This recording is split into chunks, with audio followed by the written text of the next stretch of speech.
What does it mean to be a great competitive Magic the Gathering player? Obviously, it means winning a lot and it means making great plays, but it also means not fucking up. Fucking up less than the other people. Welcome in, much love, Trav here. Quick pit stop in Hawaii. Currently hosted from my buddy Seth through the internet. What's up, Seth? Thank you.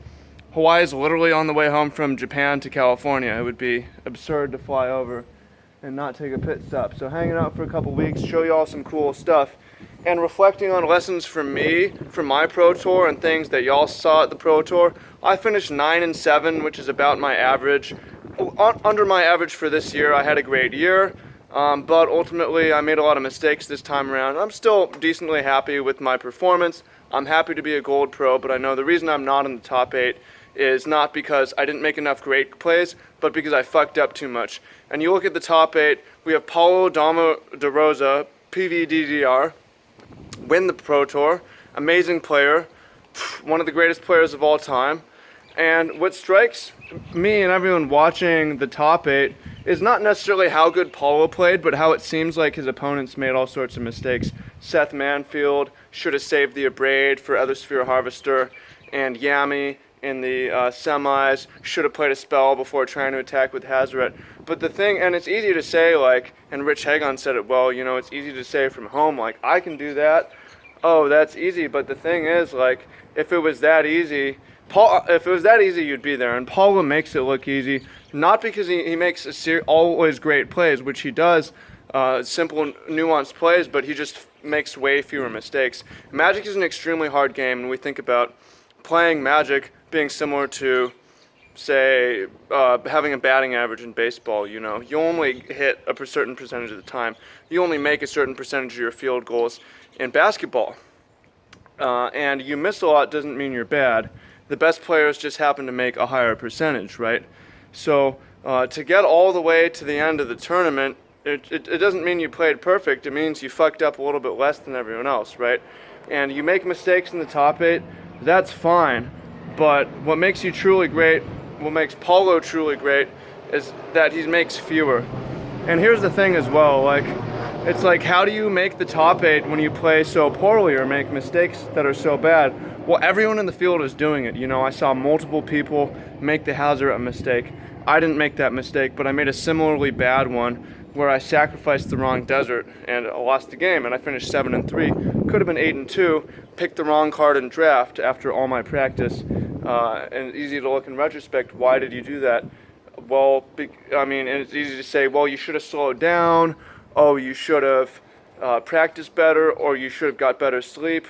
Well, it's like, well, you should have made the right play all the time, but the reality is there's just too many plays to make the right play all the time. You're just trying to make a higher percentage and trying to reduce the mistakes. So to me, what it means to be a great player is to have a higher percentage of making the correct play, a lower percentage of mistakes, fucking up less. And if you're very good, you make it look easy and you make it look like everyone just punts it over to you. But really what it is you have to play close to perfect in order to be in that situation. And also, when you look at these guys making mistakes and so on, you see that one mistake, but everything else was perfect up to that point, you know? And all it takes is one mistake to lose you the game, lose you the match. And it doesn't mean you're a bad player. You can be a great player and still make mistakes, you know? You can, and most of them are. Paulo makes mistakes too, he just makes fewer, right? So that's something to think about of what it means to be a great player. And I like to apply stuff to life as well. Like, what it means to be great at life doesn't mean that you get everything that you want.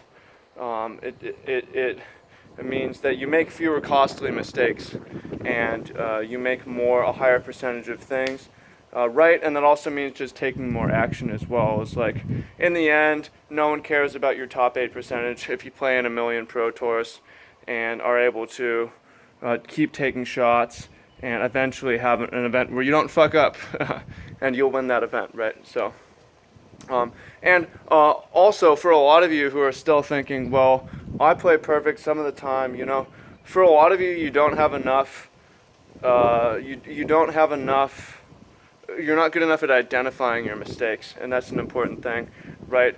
And that's a level a lot of us noobs and scrubs get caught on, is not being able to identify when you fucked up, because the truth is, if you streamed or you had a ton of people watching, you'd be surprised by the mistakes that you make that you're not catching. And once you do that, you're on to the next stage, which is trying to figure out why, and then the next stage, which is trying to reduce them. And just bouncing back. The encouragement here is you don't have to play perfect in Magic or life to be great and to have great results. You know, if you make the top 4 of the Pro Tour and end it with a mistake, who cares? You know, most people ended it with a mistake in round 3. It just wasn't on camera, right? So shout out to everyone at the Pro Tour for competing. It was an amazing event. Thanks to you all for being here with me. Hawaii, thanks to my host Seth. Appreciate that. Headed to some more cool spots this weekend, or this coming weeks, which I'll share with you. Tournament schedule coming up.